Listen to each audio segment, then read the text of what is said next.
Hi, I want to introduce you to Henry Rosing, the manager here at EUR Ranch in Lake Francis, Manitoba. And I'm asking Henry about how you get your calves started on feed and coming off the cow and into the feedlot. Can you give me a few words on that? Yeah, sure. We're in a fortunate position that we background all our home-raised calves, but don't really bring foreign calves in. So there's a huge advantage there, twofold. One, we can manage the stress better, and B, we don't drag stuff in terms of pathogens or other stuff. So you have a other closed places. herd Closed herd. for disease management and stress Yeah. management. Okay. So for starters, annual vaccinations in the cow herd for BVD, P.Ag, IBR. That's a huge starter. So this whole BVD thing is not an issue. Neither is the danger of vaccinating naive calves that come in that don't have a vaccination history. Mm-hmm.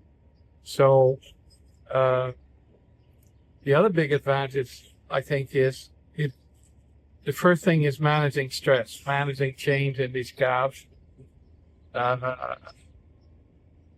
Be taken from the mothers in a different environment and all that. So because we raise at home, we try to always be conscious of stress. So little things like if you have the opportunity to feed them on pasture with their moms for a couple of days, it almost eliminates the needs to put hay on top in the bunk, because there'll be 20% hay in the ration, and that seems to be enough. Just getting introduced to the feed prior to weaning seems to be a big thing. So you've got them introduced now. They know what silage is. They know what hay is. Let's take those cows now. They're in the pen. They're in the feedlot area. Do they recognize the waterers? And what kind of feed would you put in there?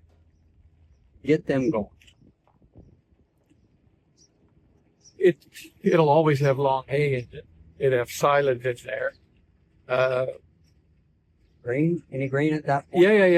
Yeah, there'll be. They'll start right off with silage, hay, and grain. It's kind of a typical ration. Yeah, there'd always be energy in it, because the feed intake will drop no matter what you do initially.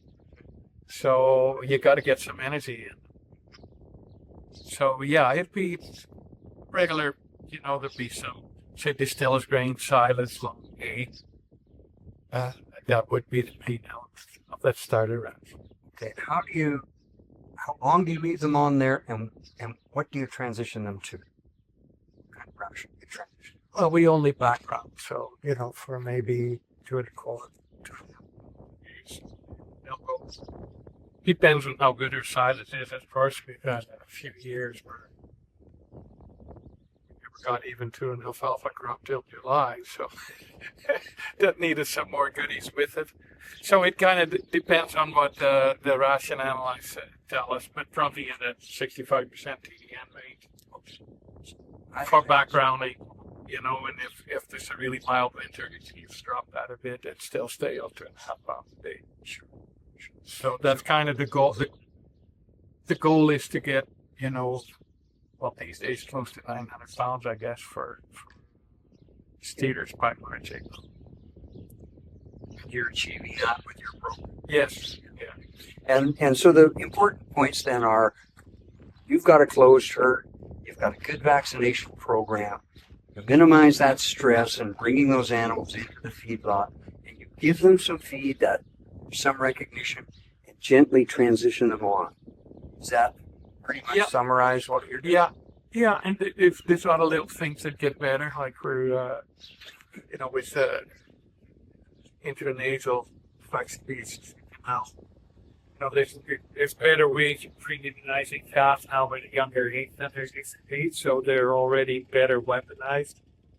You don't have to do the 2 shots and stuff, so that's a factor.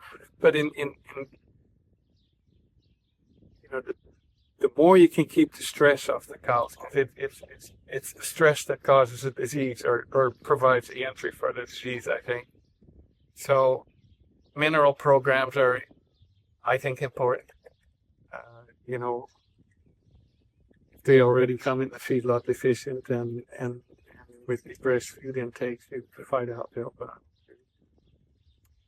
Weaning, we because it's at home, we don't have to wean in a snowstorm, or we could maybe wait a little bit if the pen got really wet in a wet fall or that sort of thing. So I think we try to just be conscious of the things that may add stress and try to manage them. Okay, great. Well, thanks, Henry. Appreciate that. And there's a few words for those of you young guys who are maybe thinking about getting into backgrounding and finishing your own animals. Thanks.